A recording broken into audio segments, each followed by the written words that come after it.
Assalomu alaykum. Sizlar bilan yana Nozanina. Bugun sizlar bilan yana bir qiziq intervyu jarayonlarini tomosha qilamiz. Qani bo'lmasam, boshladik.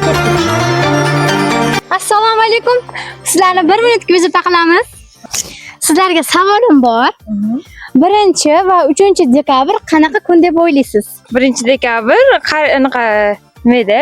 O'tishga qarshi kun, 3 dekabr nogironlar kuni. Endi sizga savolim 8 va 10 dekabr qanaqa kunlar? 8 dekabr Konstitutsiyamiz qabul qilingan kun. 10 dekabrchi? Gerbimiz qabul qilingan kun. Javoblar uchun rahmat. Lekin gerbimiz emas, juda adashdinglar, madhiyamiz edi. Rahmat javob uchun. Assalomu alaykum. Sizni 1 minutga bezovta qilamiz. 1 va 3 dekabr qanday kun deb o'ylaysiz? Nechun qizlarim. 8 dekabrchi? Haligi g'alabalar kuni. Assalomu alaykum. To'xting. Sizni bezovta qilaman 1 minutga. 1 va 3 dekabr qanday kun? Shu dekabrda. Dekabr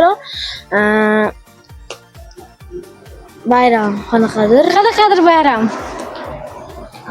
Bo'pti, mayli, keling sizga ikkinchi savolimga o'taman. 8 va 10 dekabr qanaqa kunlar? 8 dekabrni xotirlaylik. Maktablarda o'tiladi. Nishonlanib kelinadi. Bayram. Qanaqa bayram? Qiynaldingiz, o'zim ayta qolay.